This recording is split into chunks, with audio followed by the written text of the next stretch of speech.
What is going on, YouTube? Welcome back to my second video in my Prepping 101 series. This one, if you can't tell by the thumbnail and all of this stuff, is going to be about food. So let's get started. So in our first video of the Prepping 101 series, we talked about the go bag, the get home bag. We also mentioned the assault pack and the bug out bag too, and kind of talked about their different niches and stuff and what they would be good for and which ones would be good for what scenarios. By far, most preppers typically want to hunker down at their house because they have preps. So if you have a go bag or a get home bag and you get home and have nothing prepared or nothing stored, then it's almost as useless as not having one. So today we're going to be talking about one of the most important things, which of course again is food. Having a good food prep with a variety of foods that lasts certain amounts of time is going to really help you in the long run be able to outlast most scenarios in which you would have to bug in. So when it comes to food storage, there's a variety of different ways you can go about it. As far as storage goes, you want to keep it relatively climate controlled. Pantries are good unless you have My Pantry. My Pantry has, for some reason, no insulation. It's on the outside edge of the house, the interior, the home interior. So it gets really cold in the winter and it gets really hot in the summer. I don't know why, but the rest of the house does pretty well. It's just for some reason My Pantry, because it's in the corner of the exterior area, it doesn't hold very well. So none of my food preps are actually kept in my pantry. But for most people, that's a pretty standard place to keep preps and stuff. So whenever it comes to pantry prepping, you're going to want longer lasting foods that you get at the grocery store. These can be anything from canned foods to bags of rice, bags of flour, pretty much any of that stuff. You want to freeze anything that you get as far as it's bagged, because they do have small perforations to allow moisture to escape. It also allows bugs, like microscopic bugs and stuff, to get in. If you freeze it for 12 hours, 24 hours, it'll kill any of those bugs. And then whenever you go to actually store it for long-term storage, you have less to worry about. Some of the other options that are a little more preppery are going to be MREs and freeze-dried food. As far as MREs go, it stands for meal ready to eat. These are the military meals that they give to deployed soldiers. They have all of the calories, all the macros, and everything you could possibly want all together into one sitting. It's going to be probably the most, well, it's ready to eat. So you rip it open, add a little bit of water, it's good to go. The next one's going to be chicken fried rice. This is actually going to be my meal a little bit later. But this is going to be the best as far as longest lasting shelf life. These typically have a range of 25 to 30 years as long as you don't rip them open or tear the seals or anything. So whenever it comes to pantry food, you want to stick with things that are just generally going to have a longer shelf life. I mean, don't get bread because I think it lasts like a week, maybe a week and a half. Definitely don't want to get like milk and stuff. I guess milk's not really a pantry food, but you get where I'm going with this.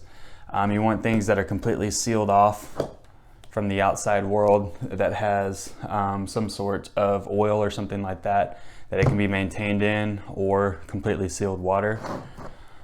Fun fact, my fiance is going to hate me for this if she watches these. Probably doesn't. But there is a date right here on the top. It says Best Buy, December 28th, 2024. That is a liability claim. Actually, that is not even a liability claim, because that is just a Best Buy date. That is not an expiration date. Expiration dates are literally just liability. They put those on there so that way if something happens later after that date, like you eat it and for some reason you didn't store it properly and it got salmonella in it or whatever could possibly get in it, I don't know, and you got sick from it, you couldn't sue them and say, well, it wasn't at the expiration date, so it wasn't expired. You didn't tell me it was expired. So, but basically expiration dates are just liability things. I mean, of course, some of them are pretty accurate relatively. Mainly stuff that goes in the fridge is going to be more accurate as far as expiration dates, because they've got to be a little more precise with it. But as far as best by dates and expiration dates on canned food, I bet this, let me see if this has an expiration date. So yeah, rice does not have an expiration date. That is good to know. Some sugars, some flours will have expiration dates or best by dates on them. Again, like I said, if you freeze them first and then store them in completely sealed, like in a plastic bag or something like that after you freeze them, or put them in the bag and then freeze them, you're not gonna have to worry about that expiring or anything like that anytime soon. I would say they probably have a relative shelf life of anywhere, like these will probably be good for 7 to 10 years, I would say. I also have a big, what's the word I'm looking for? I guess fear. No, it's not really fear. It's just I am extremely cautious. I don't store a lot of canned food for longer than maybe 3 or 4 years, because all of this has been canned in a factory somewhere. I don't know where. I don't know by who, whether it's US or China or whoever. Either way, it's a factory. Factories have slight mishaps every once in a while. And so I do not know if this was properly sealed, or maybe 99% of them could be, but I could get the one that doesn't, that may have a slight cut or tear in them somewhere in the seam that allows air in. And so I rotate these out more often than any of my other preps. But I mean, as far as rice and everything like that goes, it's typically as soon as you freeze it and put it away, it's good to go. There's a variety of different things you can get. You can get any canned vegetables, some canned fruits. I'd probably say like canned apples, anything that's kind of canned with oil or anything like that's going to be good. As far as bags go, you can do flour, rice, dried beans, any beans. I actually hate beans. I don't know why. I think it's the texture or something, but I can't stand beans. So I don't have any of those to show you. But I do have just long grain white rice. I have some of my jasmine rice, which is actually for my fiance. She's the one who enjoys that. But the great thing about these is that what I was saying earlier, as it's starting to get later in the shelf life for some things that may only have a 3 or 4 year shelf life, you can start rotating them out, because it's not like freeze-dried food or MREs where you have to special order them or go to a special place. All of this stuff is literally found at the grocery store. So if I have a can of green beans that's sitting at the back and it's been about 4 years, as I'm using regular day green beans, I just stock these up. Use these, stock these up. And as I'm buying, I'm replacing more, so that way I constantly have a rotating supply. That's one of the good things about beating the shelf life for a lot of this stuff as far as pantry stuff goes. So it also kind of depends, again, like I was saying earlier, on how you store it. You want to keep it climate controlled. You want to keep it out of the weather. You want to keep it relatively low humidity. Another downside to all of this is, since it's not necessarily geared towards prepping, all of this is just standard food, it takes up a lot of space. Like, all of this takes up a lot of space. That's why they call them pantry preps, is because you have a pantry set up, you're using stuff that you use every single day, so you kind of push your prep stuff, is technically everything, to the back. You keep rotating supplies, so that way you're not taking up extra space. You're using the space you're already using. You're just adding a little bit more of the stuff you already use to it. Otherwise, if you have like a prepper pantry, that requires like an entire, typically like a small closet or something like that, or a whole nother pantry. Some people even use their rooms. Shout out to all those guys, because they probably have like 2 or 3 years worth of food preps and stuff set up. But yeah, it is one of the more spacious, one of the more storage consuming food items or food types. So But now we're gonna move on to the MREs. So here we have MREs. This is going to be more of a civilian style. This is going to be more of a military style. These are what they give our troops when they're deployed.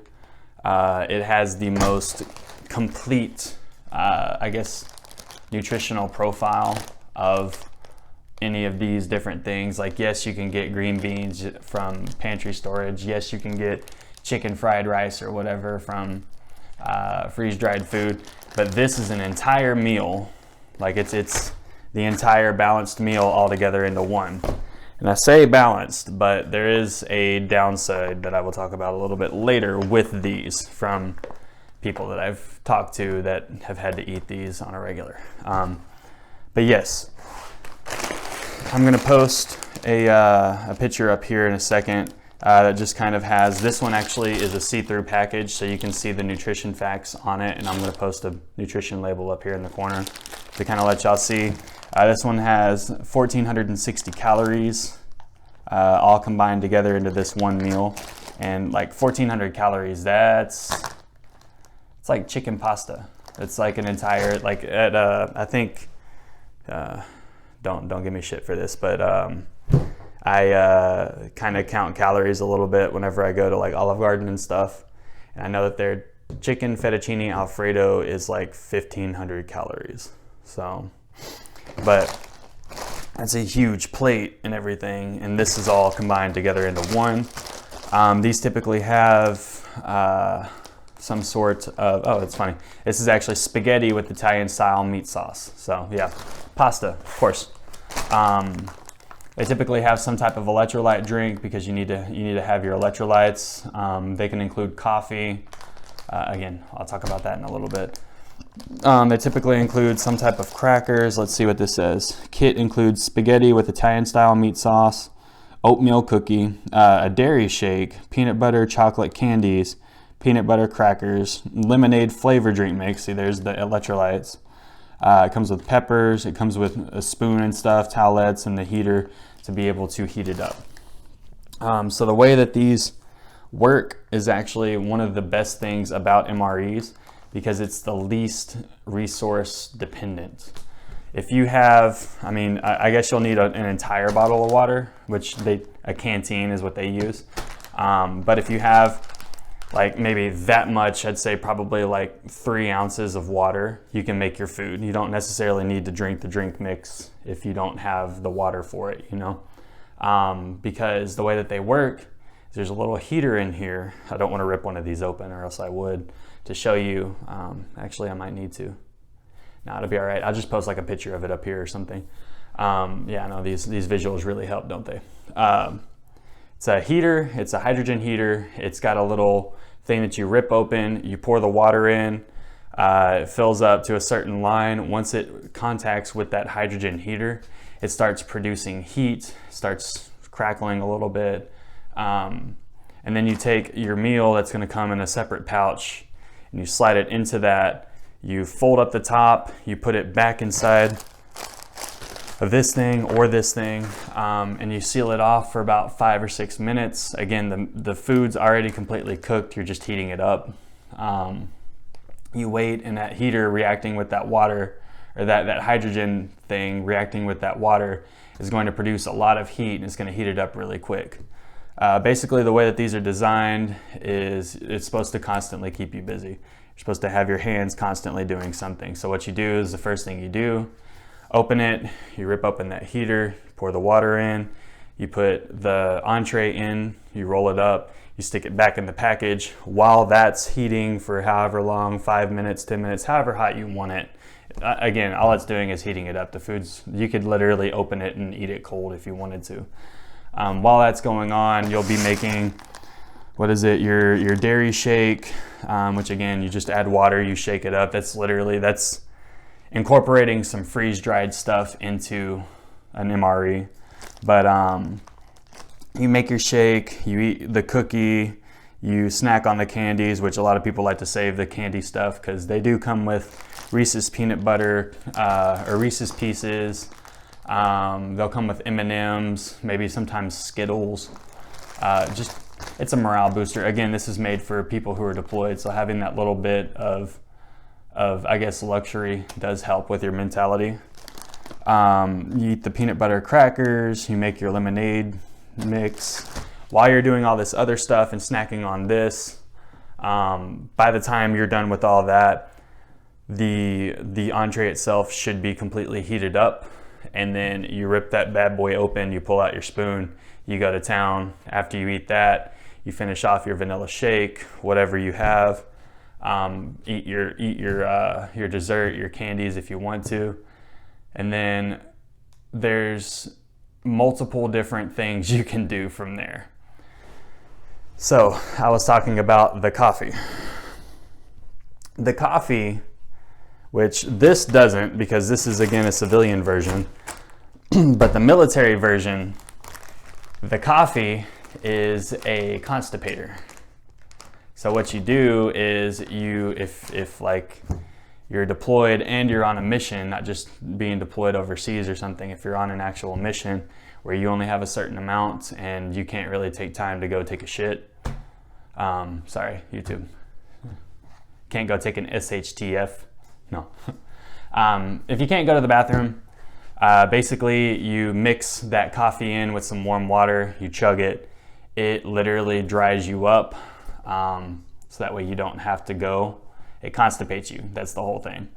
They also come with, the military versions come with these little small pieces of gum too. That's the other thing. Is suppose you're supposed to go, you take an objective or whatever. Once you have the objective taken, they give you like an extra day's food to secure everything while you're waiting to be evac'd out or something like that. I know a lot of people in the military, but I don't have any personal military background, so I don't know how all that would technically go. But let's just say you have 2 days leading up to the objective. You're eating these nonstop. You don't have time to shit, whatever it is. So you're drinking the coffee. You're drinking the coffee every time you eat one of these. You're drinking the coffee. So you're constipated as hell. You get there. You secure everything. Now you have access to bathrooms. So let's say you have an extra MRE or two. You're there. There's a little piece of gum called Diario. Dairio, gum. You take that piece of gum, you chew it, don't swallow it because again, it's gum, but you chew it for about 30-40 minutes. You spit it out, you go about your life for about another 30 minutes, and then all hell breaks loose because that thing has a laxative in it, so that way you can go to the bathroom when you're able to go to the bathroom. And it's a fast acting laxative too. So these are completely designed specifically for the military in every sense of the word. They've thought of everything.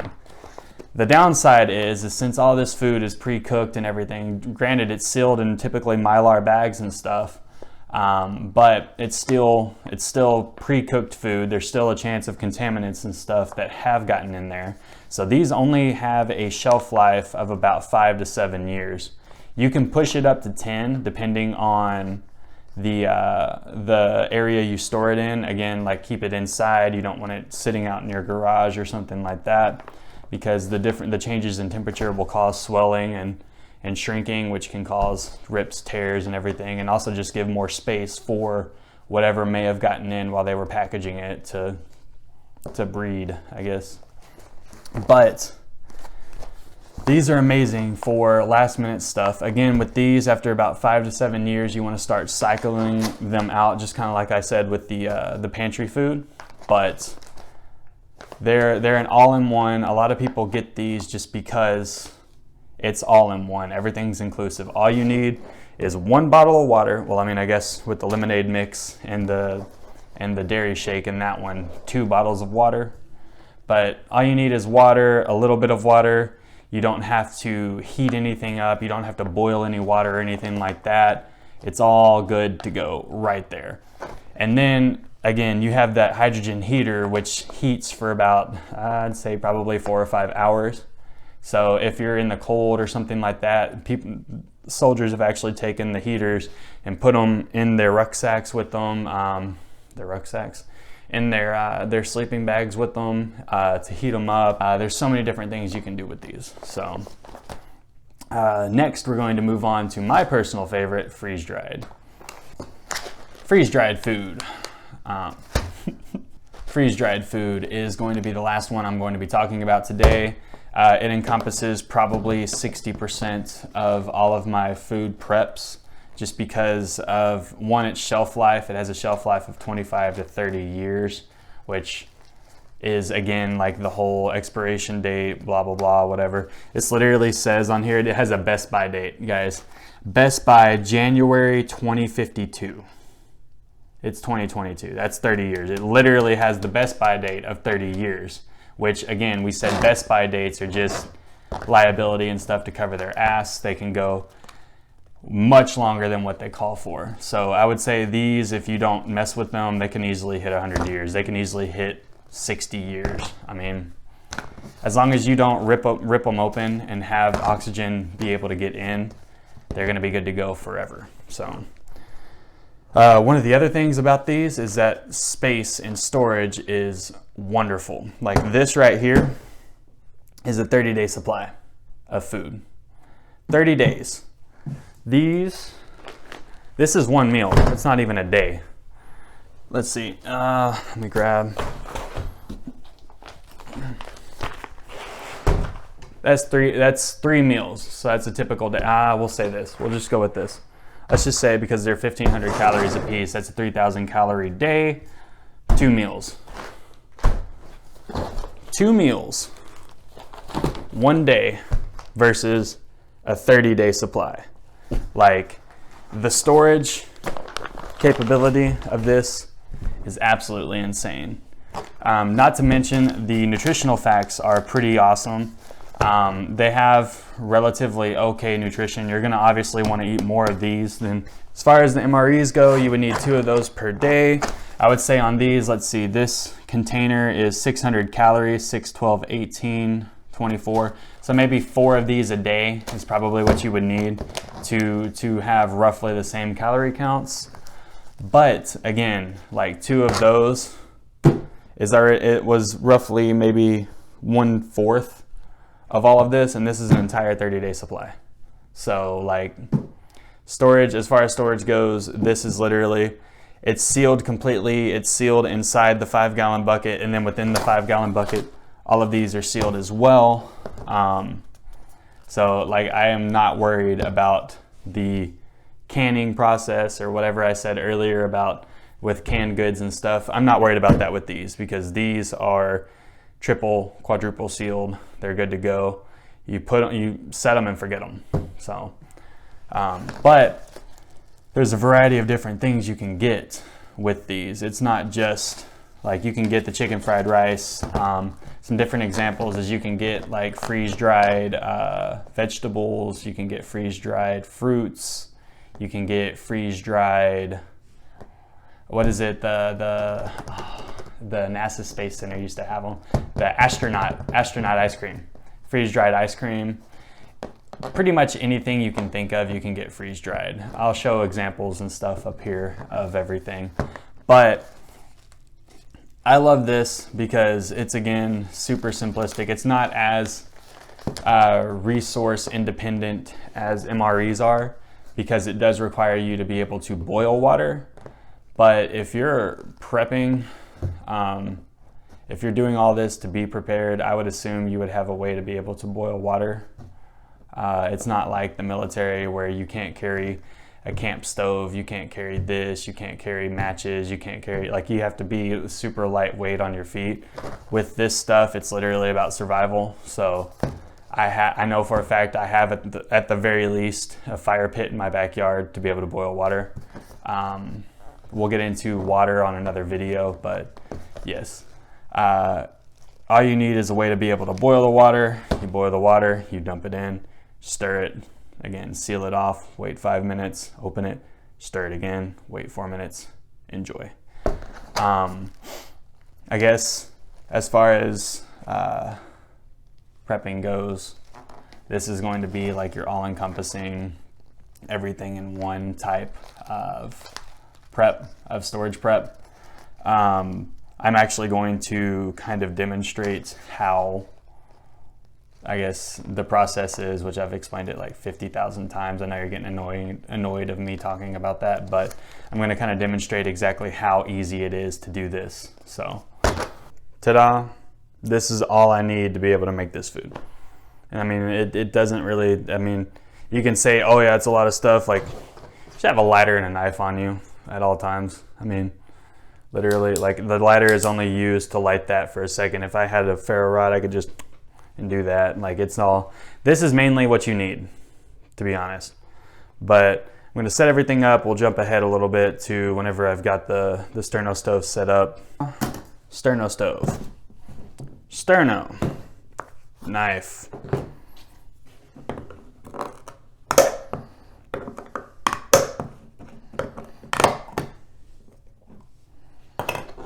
Open sterno. Light. Sterno is on.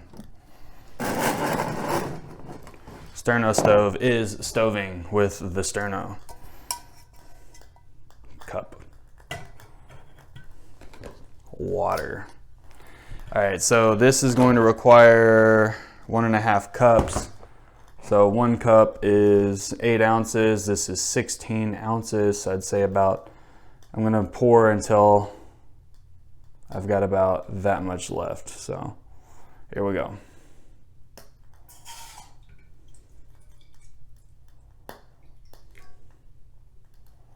About halfway. Good. See, I marked off with my hand where I needed to stop. And now we wait for it to boil. So, little jump ahead. It's now officially boiling. It's been about 15 minutes or so. It probably would have taken maybe like 5 minutes, but I forgot to put a lid on it until about 2 minutes ago. But yes, it is definitely boiling. One thing I am gonna have to get is like a camp spoon. Right now I just have a regular spoon just because whenever I'm going out doing stuff, I just grab a spoon. But it is probably going to be very essential if I'm using stuff like this to have a spoon, a camp spoon. So next phase is going to be remove the lid. Take the boiling water very carefully. Oh, that sounded terrible. It's like nails on a chalkboard. Pour the boiling water into the bag. Okay, done. Probably best to go ahead and try to cover the sterno like so. Take your spoon, stir. Oh, it smells amazing already. Holy crap. Stir in all of the water.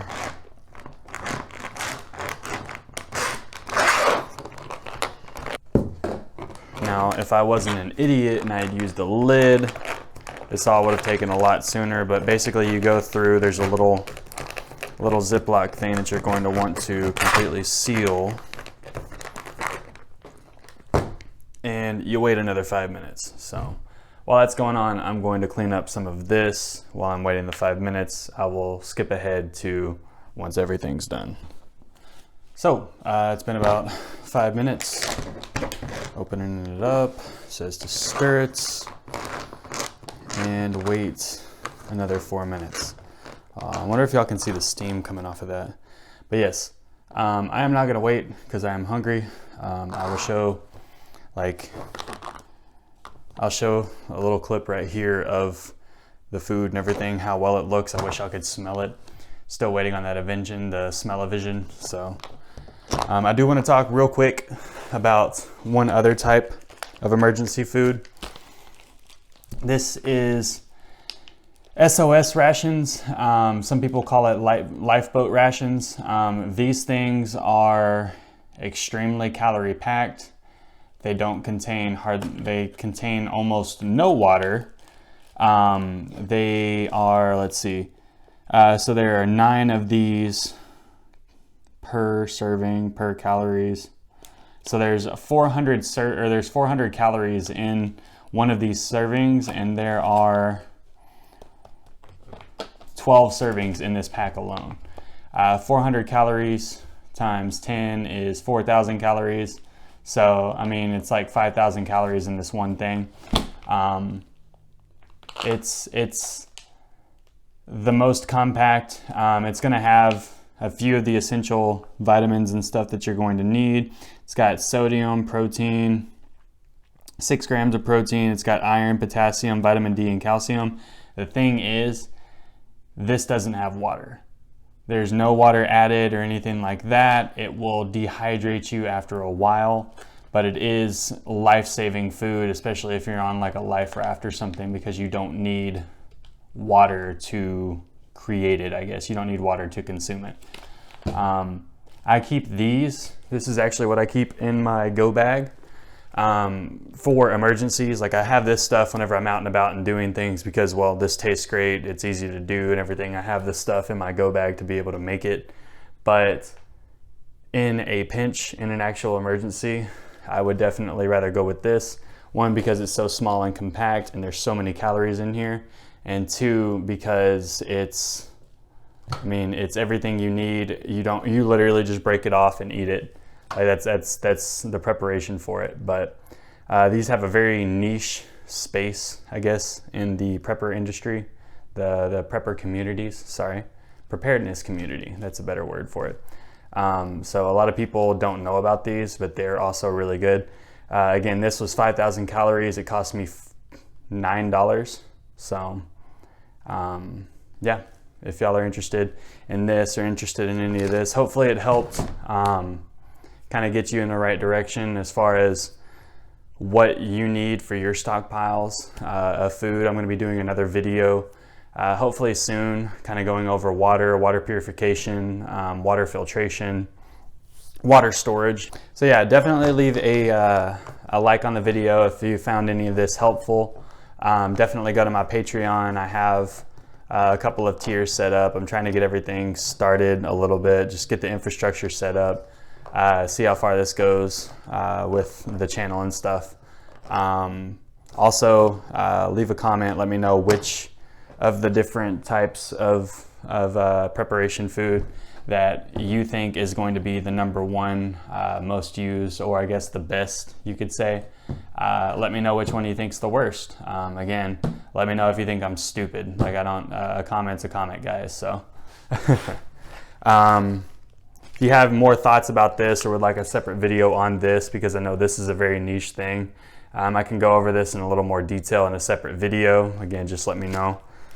Subscribe if you're new, which this is my 3rd video, so pretty sure everybody's new at this point, but definitely have some more stuff coming. Like I said, I'm going to do the water video. I'm going to try to do a stealth camping video at some point in the future, trying to figure out how to do that. Like, I know there's a lot of Canadian guys that do stealth camping, like Steve Wallace and stuff, but I think Canada has a little less strict legal policy ramifications than the US for just camping somewhere.